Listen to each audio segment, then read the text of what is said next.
저는 유튜브에서 신천지 상담소 운영하는 윤 소장이라고 합니다. 물고기 상담소 검색하셔서 영상 보시면 카카오 QR코드로 익명 비밀 상담이 가능하니까 혹시 신천지나 이단 관련돼서 문의사항이 만약에 있으시면 연락 주시면 좋을 것 같습니다. 상담소에서 하는 일은 신천지 탈퇴 상담, 그리고 예방 영상 업로드, 그 다음에 세미나 지원을 하고 있습니다.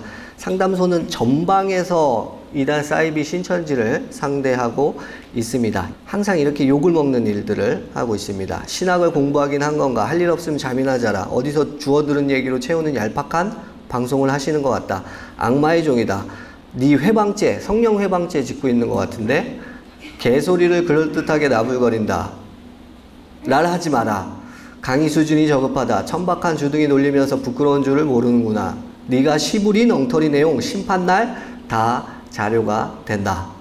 오늘 제가 이제 강의하는 내용을 여러분들께서 열심히 들어보신 다음에 과연 제가 이제 시부리는 내용인지 진짜 성경에 나오는 내용인지 한번 비교를 해 보시면 좋을 것 같아요. 여러분, 이단 사이비가 뭔지 아십니까? 이단 사이비?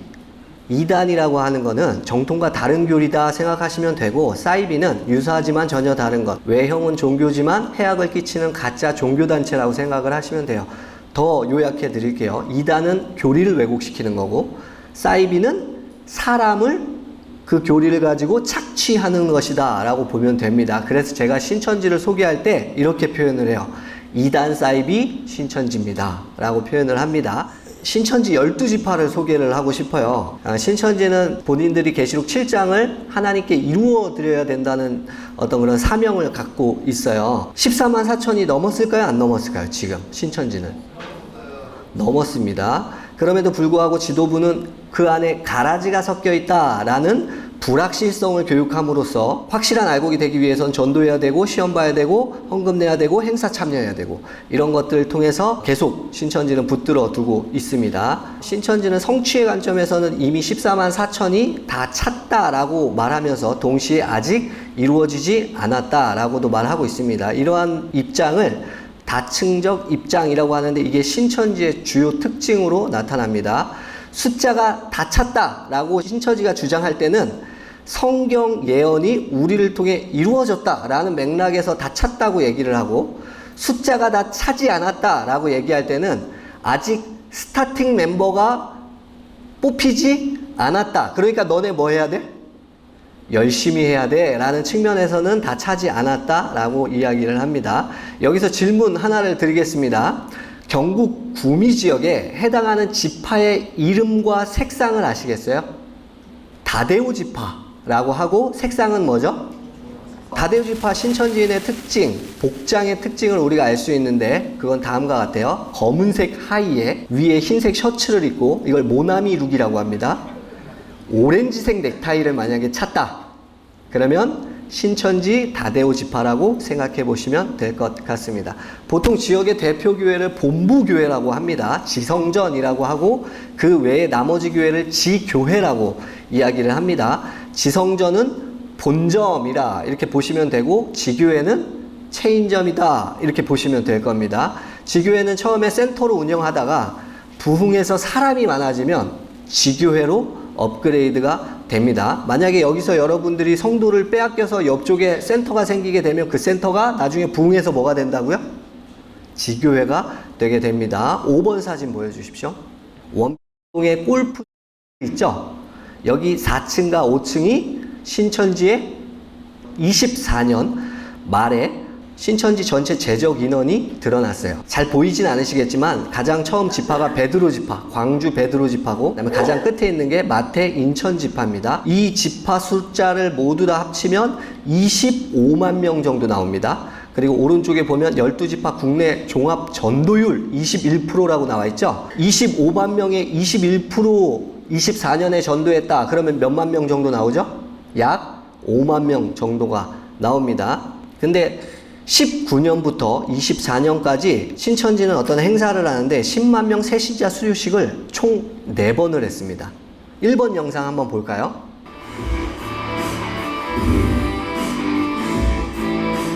19년에 재적 인원이 24만 명이었어요. 그리고 24년까지 만약에 10만 수료, 그러니까 새신자 수료예요. 새신자 수료를 4번 했다면 적어도 몇만 명이 돼야 되죠? 뭐 한 65만 명 정도 돼야겠죠. 코로나 때도 2만씩 해가지고 총 4만 명 했다고 그쪽에서 주장을 하니까. 근데 신기하게 24년 말에 현재 실제 제적은 몇 명? 25만 명에 불과해요. 이것은 신천지의 10만 수료식이 실제 새신자 수료가 아니라 기존 성도들을 동원해 연출한 가짜 행사라는 것을 증명해내는 것입니다. 그럼 질문이에요. 신천지는 왜 숫자에 집착할까요? 첫 번째, 요한계시록 7장을 본인들이 성취한다고 주장하기 때문에, 그리고 내부에 있는 사람들을 결속하기 위해서, 외부로는 과시하기 위해서. 외부로 과시하는 대상 중에 특별한 대상이 있어요. 그게 누굴까요? 숫자에 민감한 사람들이 있어요. 그게 누굴까요? 총회장은 외부에 우리 신도 100만 명 있다 라면서 허위 광고하면서 정치권에 러브콜을 보내왔었어요. 2022년 당시에 대선 당시였죠. 윤석열 당이 신천지와 접촉 중에 있었습니다. 그리고 건진법사가 윤석열에게 이만희는 영매니까 건들지 마라 라고 얘기를 했고, 윤석열이 코로나 때 신천지를 압수수색을 하지 않자 이만희는 은혜를 갚아야 한다며 정치적 지지를 표명했어요. 우리가 종교적으로 얘기를 하자면 귀신의 표를 먹은 거예요.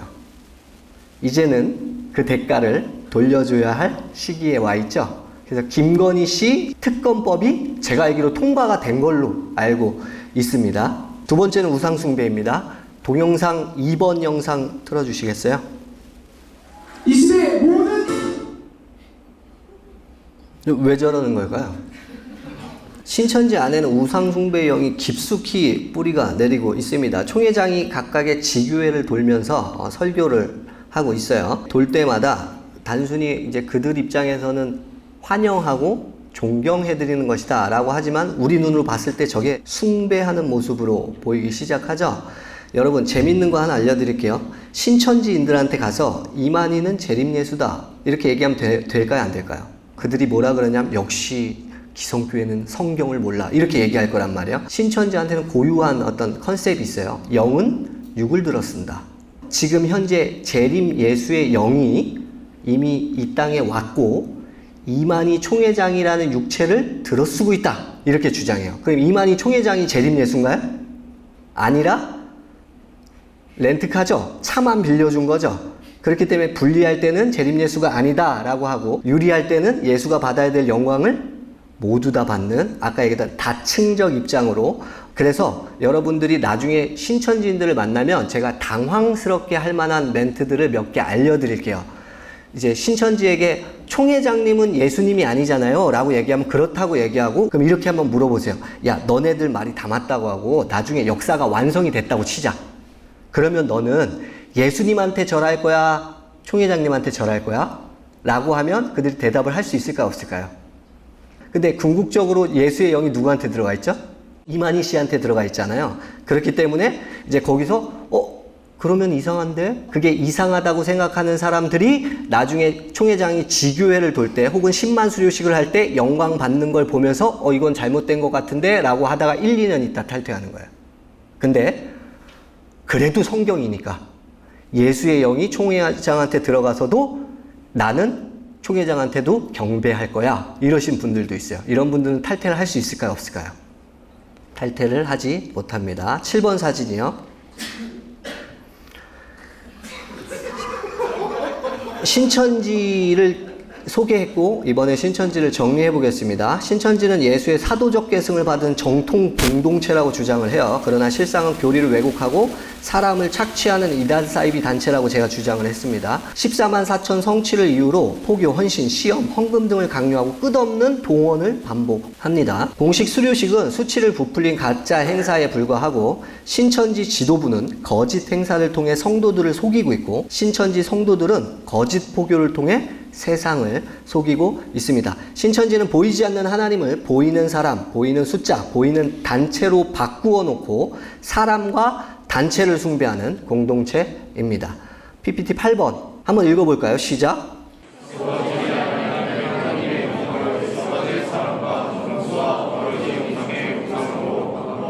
신천지는 이 구절에 정확히 대입된다고 저는 생각이 되어집니다. 이번엔 신천지 교리에 대해서 우리가 같이 잠깐 한번 나눠보죠. 9번입니다. 왼쪽이 쿠쿠, 오른쪽이 베트남에서 쿠쿠를 베낀 국쿠입니다. 중국에서 우리나라 거 많이 베꼈잖아요. 근데 이제는 베트남에서 동남아시아에서 우리나라 거를 많이 베낀다고 합니다. 10번입니다.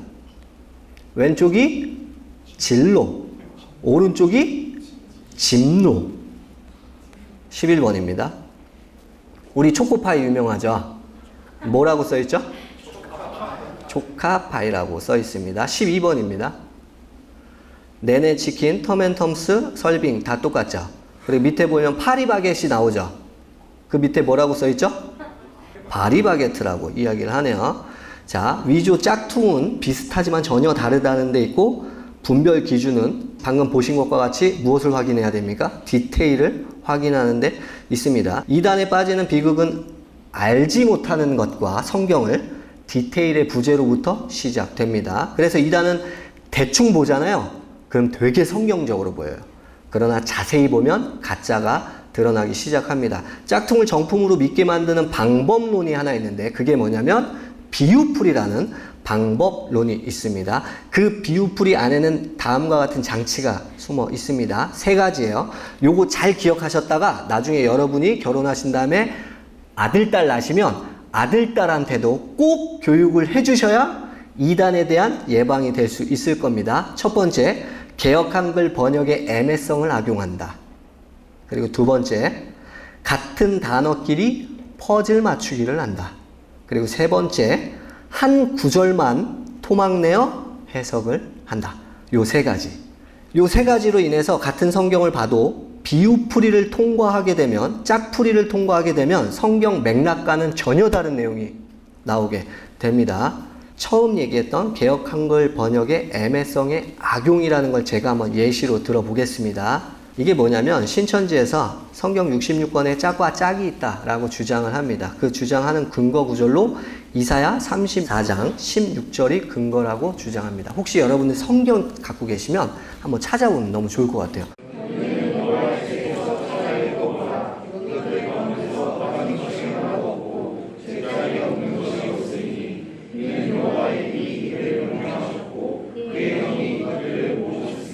여호와의 책을 읽어보라. 이것들 여호와의 책이 그 짝이 없는 것이 하나도 없다로 들리시죠. 그러니까 이걸 대충 보면 말씀에 짝이 있기 때문에 성경을 넘나들면서 구절의 짝을 찾아야 할 것으로 보입니다. 그러나 맥락에서는 성경에 짝이 있다라는 말을 하고 있지 않습니다. PPT 14번 띄워주시겠어요?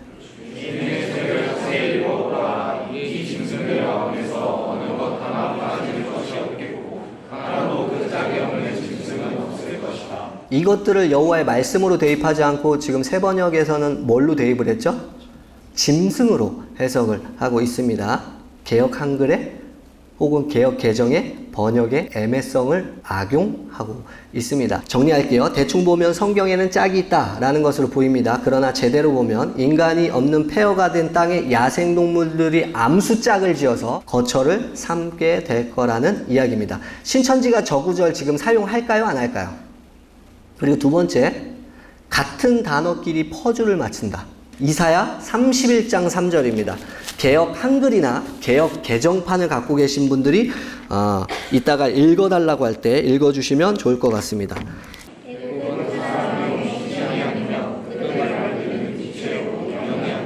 신천지는 비유풀이와 짝풀이를 한다고 얘기했잖아요. 애굽은 사람이요 신이 아니며 그 말들은 뭐라고 하고 있죠? 육체다. 고로 성경에서 말 나오면 곧 뭐다? 육체다. 이렇게 해석을 합니다. 그리고 요한계시록입니다. 19장. 요한계시록 19장은 예수님께서 마지막에 재림하시는 장입니다.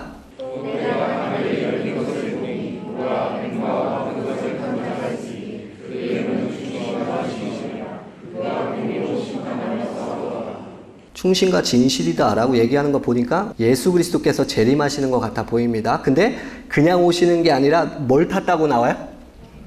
예수는 영으로 온다. 그래서 백마, 육체를 입고 온다. 총회장이 재림 예수라고 했나요? 아니라고 했나요? 아니라고 했죠. 왜? 총회장은 뭐를 빌려줬을 뿐이다? 육체를 빌려줬을 뿐이다. 이렇게 단어와 단어끼리 짝을 맞추면서 의미를 변개해서 새로운 의미로 도출을 하기 시작합니다. 합니다. 이사야 31장 3절에서 아까 말들은 육체다 이렇게 표현했잖아요. 그거의 바른 해석은 뭘까요? 왜 말들은 육체다 이렇게 얘기했을까요? PPT 15번 보여주십시오. 믿는 사람이요 신이 아니다. 그들이 하는 말은 고깃덩이요 정신이 아니다. 대충 보면 말은 육체다라는 문장은 짝풀이가 가능해지는 조각 패턴으로 형성되는 구절 같죠. 근데 제대로 보면 애굽의 군사력과 군마를 의지하지 마라. 애국 군대는 하나님이 아닌 인간 육체에 불과하다. 이렇게 해석이 나옵니다. 그렇기 때문에 같은 단어끼리 퍼즐 맞추기가 성경 맥락과는 전혀 다른 내용으로 형성이 될 수 있다라는 거죠. 그리고 또 한 가지 남았습니다. 한 구절만 편집해서 해석하는 개념입니다. 성경 한번 찾아보죠. 로마서 3장이에요.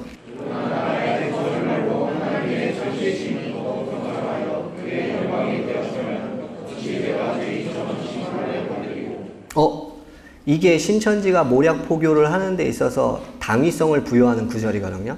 거짓말로 전도해도 하나님께 영광 돌아가면 나는 심판 받는다 안 받는다? 받지 않는다 라는 구절입니다. 이것도 과거형이에요. 지금은 현재 신천지가 이 구절을 사용하고 있지 않고 고린도전서 9장으로 옮겨갔습니다. 이 구절의 제대로 된 내용은 사실 뭘까요? 자, 세 번역으로 한번 읽어보겠습니다. 시작. 자, 됐어요. 이 구절은 바울이 한 말이 아니라 다른 누군가가 한 말을 뭐 하고 있는 거예요? 인용하고 있는 거죠. 대충 보면 거짓말로 전도해도 심판받지 않는다라고 해석되어질 수 있어요. 근데 제대로 보면 거짓말하면 심판받는다라는 해석이 나옵니다. 요한복음도 한번 찾아보죠. 요한복음 14장이에요. 29절.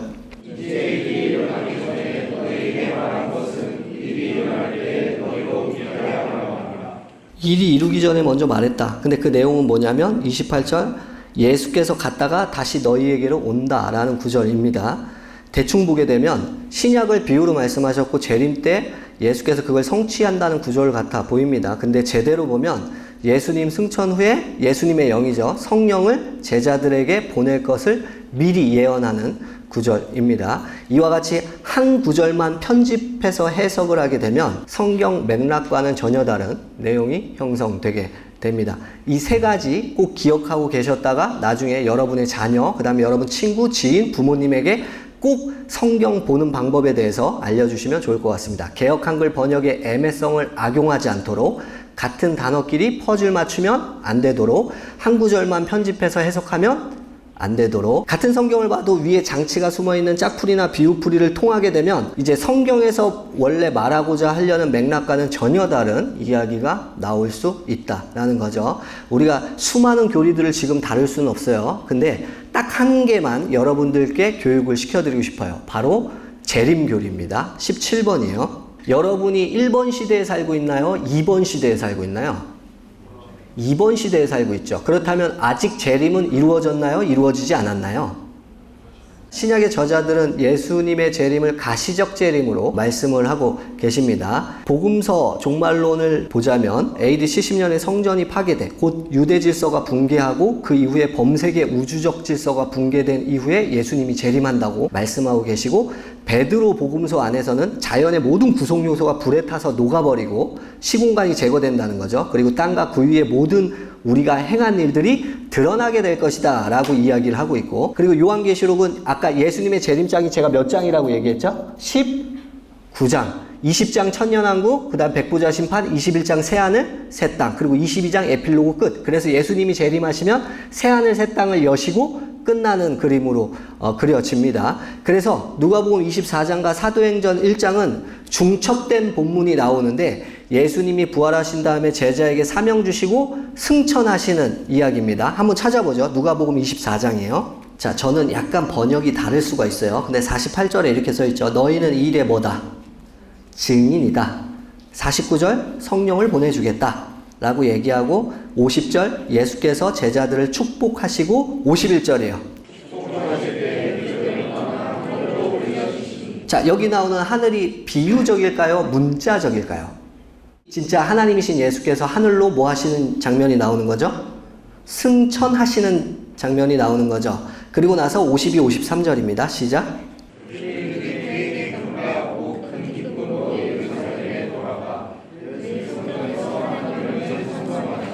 우리 사도행전 1장으로 넘어가 보십시다. 중첩된 본문이 나오기 시작합니다. 아버지의 약속을 뭐 하라 말씀하시죠? 그 약속은 뭐죠? 5절에? 하나님의 성령이죠. 지금 우리 아까 받았던 그 맥락과 일치가 되죠. 그래서 여러분들이 성령 받으면 증인이 된다. 그래서 예수의 고난, 죽음, 그 다음에 예수께서 영광 받는 것을 증언한다. 세상이 그걸 좋아한다, 싫어한다? 싫어한다. 여러분을 박해한다. 그래 여러분을 죽인다. 그래서 증인이 되면 증인의 헬라어 단어가 마르티스란 단어가 나중에는 순교자로 번역이 됩니다. 여기에 잘 보시면 예수께서 하늘로 올라가시는 그 장면이 똑같은 내용이 나와요. 9절이에요. 9절입니다. 시작.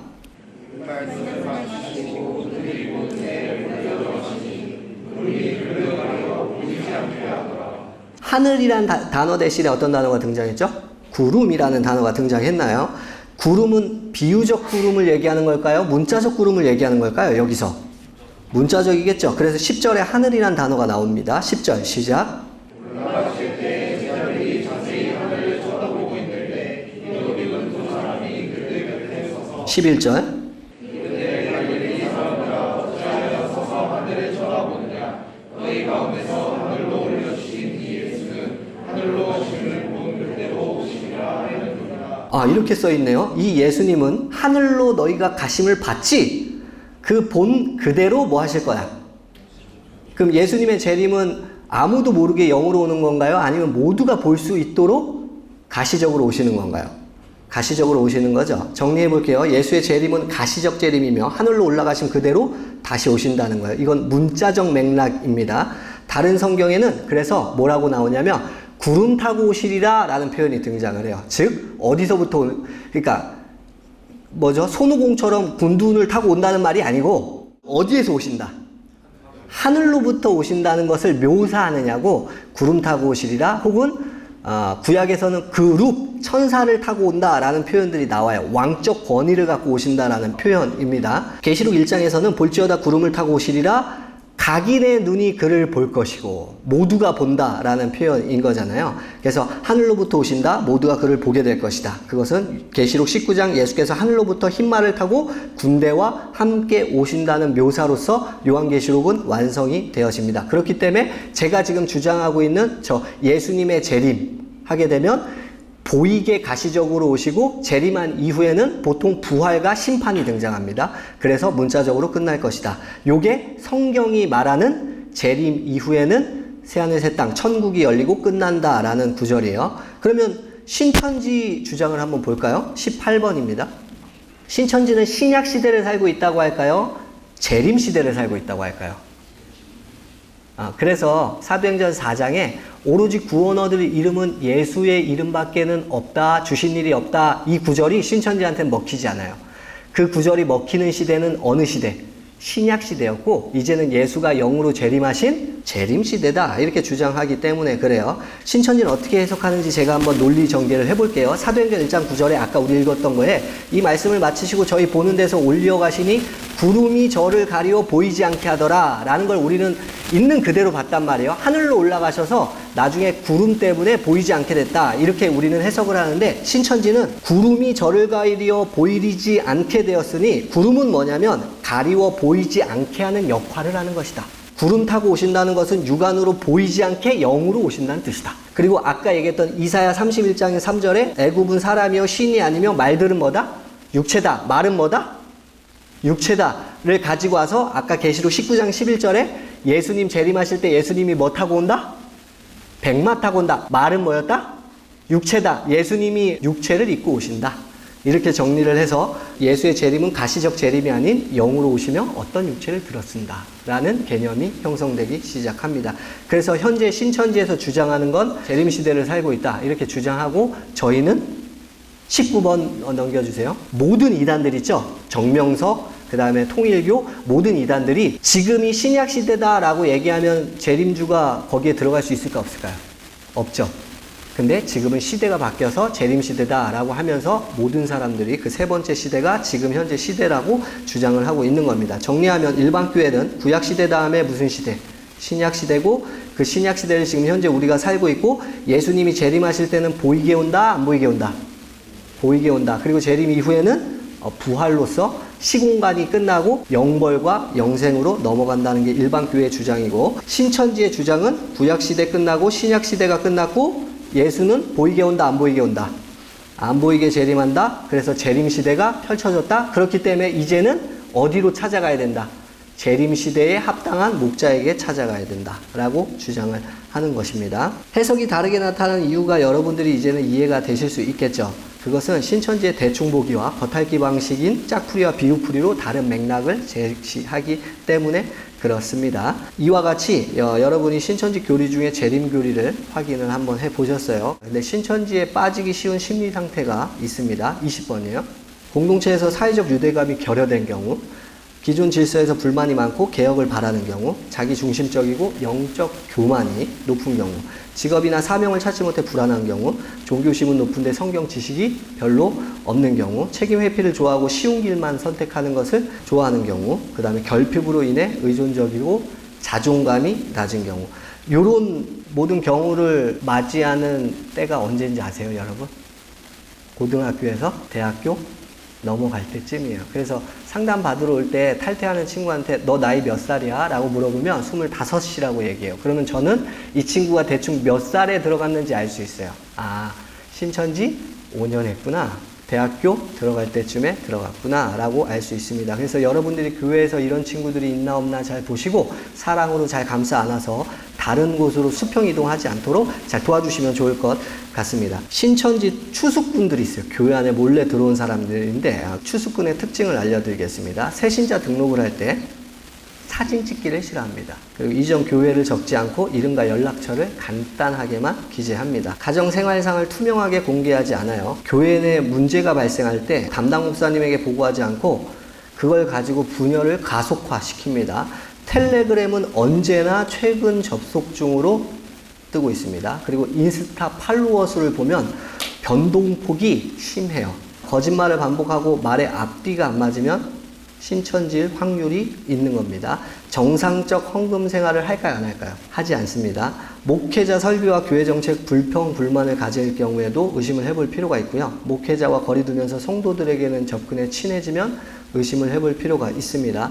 친분 싸운 후에 바로 성경 공부하자로 넘어가지 않고 선교사, 지인, 그 다음 내가 알고 있는 상담가가 있다라고 유도를 할 겁니다. 신천지 얘기할 때 비판을 않고 중립기여를 놓는다. 그러면 의심해 볼 필요가 있습니다. 성경 난해 구절 질문을 목회자에게 하지 않고 자꾸 옆에 있는 친구들에게 할 때 의심해 볼 필요가 있겠고, 목사님 단어 외에 목자, 강사라는 단어를 쓸 때도 의심해 볼 필요가 있을 겁니다. 특정한 날 교회에 보이지 않을 때, 3.14 신천지 태동한 날, 9.18 이만희 생일 때, 그때 하루 종일, 그리고 그 하루 종일 후 날짜로, 왜냐면 어느 한 곳에서 저렇게 단체로 모이기 위해서는 하루 갖고 부족합니다. 전날 저녁에 갔다가 다음날 새벽에 마치게 되기 때문에 알아보시면 될 것 같고, 신천지는 개역 한글판 성경만을 사용합니다. 아까 봤죠? 다른 번역으로 넘어가면 신천지 교리가 완성이 될까요? 안 될까요? 그리고 주석을 극도로 배척합니다. 교회 밖 성경 공부는 당연히 조심하셔야 되고, 교회 밖에서 내가 1차 모임으로 축구 모임, 탁구 모임, 독서 모임을 들어갔는데 갑자기 그게 2차 모임으로 변경이 된다. 세미나, 특강, 자기개발, 인문학, 심리관련 2차 모임으로 변경되면서 아는 지인, 선배, 선생, 교수가 검사와 어떤 테스트를 하자라고 접근하면 의심해 볼 필요가 있겠습니다. 혹시라도 지금 내가 성경 공부를 하고 있는데 간판 없는 곳에서 교재가 없이 칠판만 있고 짝꿍 있고 필기노트 집에 못 가져가게 한다. 이런 100% 신천지입니다. 수강생들끼리는 신상 교류나 사적 대화를 금지시킵니다. 성경 공부나 교육 모든 것을 입막음을 시킵니다. 예를 들면 이런 거예요. 너가 로또 당첨됐어. 그거 다른 사람한테 알리면 돼, 안 돼? 도둑이 많이 모일 거잖아. 이러면서 성경 공부하는 걸 다른 사람에게 알리지 못하게 합니다. 주기도문은 하는데 주기도문에서 대개란 표현을 안 쓰고 사도신경을 안 합니다. 배운 거 복습과 단계별로 시험을 봅니다. 그래서 지금 이제 마지막으로 제가 신천지가 현재 내리막길 곤두박질 치고 있다고 주장을 할 겁니다. 영상 3번째 보여주시겠어요? 마지막으로 정말로 이 기회를 준다 하면서 형의 교육부 통해가지고 교육을 받는데 평일날 나오라 해도 다 나와야 될 텐데 토요일날 나오라 하는데도 불구하고 청년들 100% 중에 25% 나오는데 25%. 하늘이 쓸어버리고 싶지 않겠냐 이거죠. 하늘이 쓸어버리고 싶지 않겠냐 이거죠. 양심 있어요 청년들! 신천지는 저렇게 담임이 큰 소리를 쳐도 나가지 못해요. 지옥에 갈까봐. 21번입니다. 우리 총회장은 50억 이상 횡령을 해서 징역 3년에 집행유예 5년을 받으셨어요. 과거 여강사를 성폭행한 게 미투 운동으로 드러났고 지금 현재 민주당이 집권을 했죠. 그래서 아까 제가 말씀드렸던 거 아마 윤석열과 김건희를 재판 특검으로 넘기게 될 겁니다. 그때 제 예상으로는 통일교가 같이 끼어져 나올 것이고 신천지가 같이 끼어져 나올 것으로 예상이 되어집니다. 그리고 신천지 안에는 예전엔 믿음이 되게 좋았어요. 코로나 전에는. 근데 코로나 이후로 유약자, 그러니까 믿음 약한 사람이 50% 이상 된다고 하고 교회 출석률은 몇 프로? 지금 현재 25%가 출석하고 있다. 지금 현재 집화장들은 줄줄이 교체되고 있고 알뱅이 없는 껍데기 조직으로만 남고 있습니다. 수십억 대 횡령을 하고 음행 소식으로 근신자들이 늘어나고 있고요. 횡령자들을 신천지에서 형사고소를 하지 못하고 있어요. 왜냐하면 이 횡령을 했는데 신천지 비밀을 너무 많이 갖고 있어서 서로 자폭할까봐 신천지에서 고소를 못하고 제명만 시키고 있는 실정입니다. 최근 집화장이 100억대 횡령을 했는데 그 방법론이 공개가 됐어요. 그게 뭐냐면 총회장과 만나게 한 다음에 스스로 챙기는 거예요. 아까 총회장이 어디를 두루 다닌다고 했죠? 지교회를 두루 다닌다고 했잖아요. 지교회를 두루 다닐 때 총회장과 악수 혹은 총회장에게 꽃다발 전달 혹은 어린아이들이 나와서 총회장 앞에서 율동하는 거, 아이들을 뽑아 공연에 내세우면서 부모에게서 1인당 300만원, 꽃다발 전달할 때 1인당 100만원, 200만원 이런 식으로 뽀찌를 집화장들이 챙겨. 그래서 얼마를 모았다고? 이게 한 달 월급이 얼마인지 아세요? 150만 원이에요. 집화장들은 20억 넘는 아파트에 살고 기업체를 심지어 운영하는 집화장들까지 있습니다. 총회장은 성도들의 찬사를 즐기고 아까 보셨죠 영상? 집화장은 영매를 알선해서 그 틈에서 수수료를 챙기고 강사들은 그것을 본받아 높은 자리를 꿈꾸고 성도들은 그 모든 것을 감사하며 즐거워합니다. 이와 같이 공생관계를 통해서 신천지는 유지되고 있지만 그 단체가 언제까지 살아남을까요? 저는 길지 않을 거라고 생각합니다. 신천지에 빠지는 친구들은 새로운 걸 찾으려고 다니다가 그러다 신천지에 빠지는 경우가 굉장히 많습니다. 저도 신학교 다닐 때 기본 정통교단이 굉장히 지루하고 가짜라고 생각했던 경우가 있어요. 그리고 이단이라고 불리우는 곳에 진리가 있지 않을까? 뭐 계시록 20장에서 얘기하는 천년왕국 해석이 어려운데 그 천년왕국 해석을 해주는 사람이 분명히 있을 거야. 그럼 나는 그 멘토를 찾아가야지 라고 생각했던 영적 중이병에 걸렸던 때가 있어요. 근데 재미난 얘기를 하나 하고 마치도록 할게요. 영국을 떠나 미지의 신대륙을 향해 떠난 어떤 사람이 있어요. 영국에서 미지의 신대륙을 향해서 찾았던 어떤 항해사가 있는데 그 사람이 폭풍과 항로를 착오를 거쳐서 결국에는 영국 해안으로 다시 도달을 한 거예요. 근데 그는 거기를 미지의 땅이라고 신대륙이라고 생각하고 거기에 상륙을 하게 됩니다. 그리고 그곳에 들판 강산을 바라보며 완전히 새로운 시선으로 감탄하며 그곳을 바라봅니다.